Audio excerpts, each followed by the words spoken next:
is honestly insane. What's up, guys? HMK once again as a Square Enix fan talking to another Square Enix fan.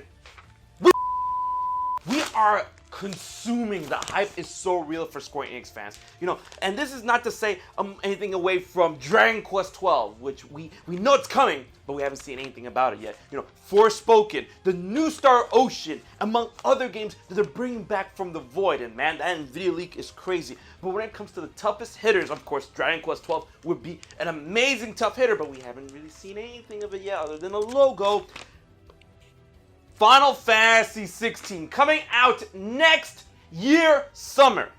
And I was just blown away by that, man. I cannot wait for that combat. I cannot wait for that game. It looks so good. Yoshi P, bring it to me now, right?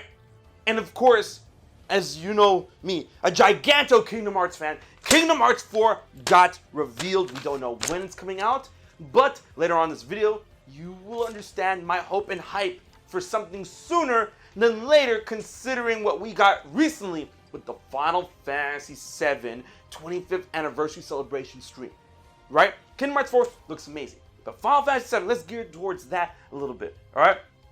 We got Crisis Core Reunion coming out this winter. I'm honestly like leaning in between that of getting it for the Switch or getting it for the PS5. But off the stream, if you didn't see it, the trailer, the actual lone trailer on the website runs at 60 frames per second. I don't know if the Switch will run that at 60 frames. I'm pretty sure the Switch will run it just fine.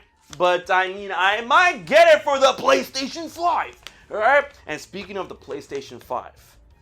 Well, actually, let's wait a little bit. All right, Final Fantasy VII, The First Soldier, Season 3 is happening. Now, if you guys haven't played that game, please give it a shot. It's actually really good. People are like, oh, but Fortnite Battle Royale. Hey, listen, I'm into Battle Royales. I like that. The games are fun. And the way it sets itself apart from Fortnite is that the level up system, you can fight monsters on the way. You can have all those spells and materia and guns. And there's a really cool physical aspect to the game, which I really like. So that's why I stick with my warrior class and whatnot. And Square Enix, if you're watching this, and I'm watching you, watching me, watching you, please, outside of mobile, I'm telling you, if you were to release this game outside of mobile, the player base will shoot up. I'm not even saying look, if you don't want to bring it to consoles, PlayStation, Switch, Xbox, if you don't want to bring it to consoles, fine, PC, all right?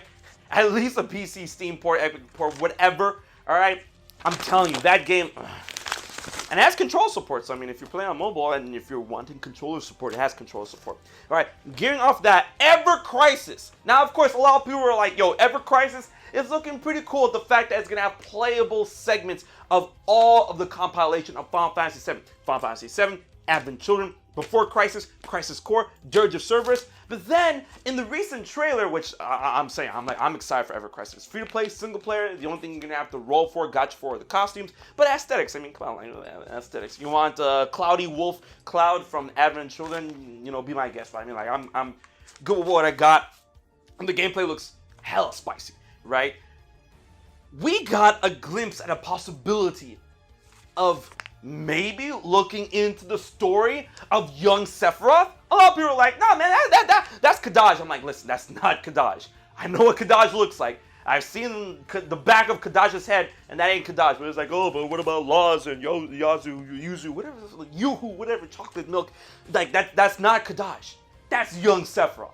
And I'm here for a playable episode. Because, I mean, that'd be crazy. Ever Crisis gives all the games of compilation of Final Fantasy VII outside of that remake, but then adds another specific episode where you play as Sephiroth and learning the backstory of Sephiroth as he goes through the soldier part, becomes a soldier, his backstory with, spoilers and whatnot, he's off to see Mother. So that is incredibly hype. And then we come to the true, I was gonna say black material, white material. I mean, Meteor, Holy, the Meteor, Meteor, true Meteor. Final Fantasy VII Rebirth, Part 2 of Final Fantasy VII Remake Project. Right? There's gonna be 3 parts to it: remake, rebirth. A lot of people are thinking reunion. A lot of people are saying reunion. I don't know if they're gonna reuse reunion after what they, Crisis Core reunion. I don't know if they're gonna reuse reunion for 7 remake. I mean, rejuvenation, reevaluation, relax.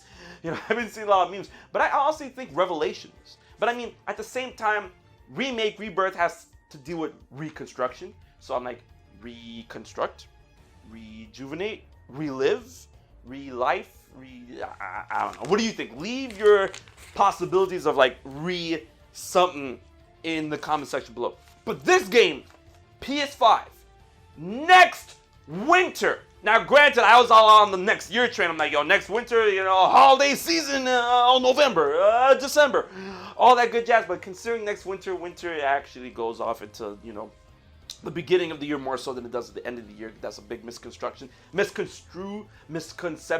But I'm on the hype of like possibly the end of the year of 2023. But next winter could definitely be like, you know, January, February, March.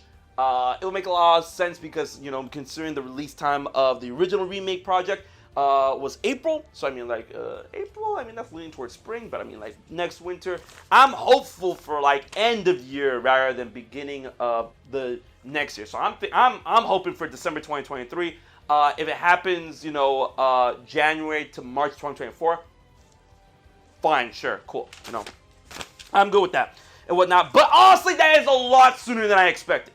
You know, like even if it is, you know, January, February, March 2024, or that of December 2023, that is a lot sooner than I expected. I'm like, that's insane. I honestly didn't think we were gonna get Remake Part 2 until like, you know, the end of 2024 or possibly the beginning of 2025. And, you know, like the whole idea of Remake Part 2 of Rebirth releasing within the possibility of 6 months of 16, that is mind-blowing to me. I honestly didn't think, I thought they were going to take a whole year, a whole 2 years between that of like 16 and Rebirth in order for 16 to like, you know, simmer within the thoughts of like Square Enix and Final Fantasy fans. I really didn't think it was going to be that soon. So considering that point, I'm like, listen, Kingdom Hearts 4 for 2024?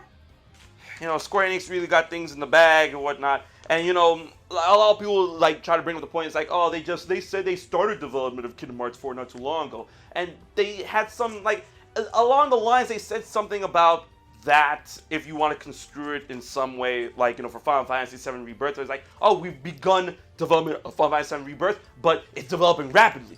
It's going rapidly, it's going in, it's going hard, it's going fast, right? So, like, maybe Kingdom Hearts 4 is going in, it's going hard, it's going fast as well. So, we'll have to wait and see. And then considering that Nomura has been talking every now and again about Kingdom Hearts 4, especially with like, hey, if you want to know more about Kingdom Hearts 4, you know, Missing Link, closed beta is happening this year. And I hope that Missing Link comes out this year. And I hope that Ever Crisis also comes out this year because, man, Square Enix fans are on the train, the hype train. And it has no stops. And I cannot wait to see the future of all these, like, awesome games. Once again, Final Fantasy VII Rebirth, Final Fantasy 16, Kingdom Hearts 4, The New Star Ocean, Dragon Quest 12, Forspoken, all the other games that are listed and stuff.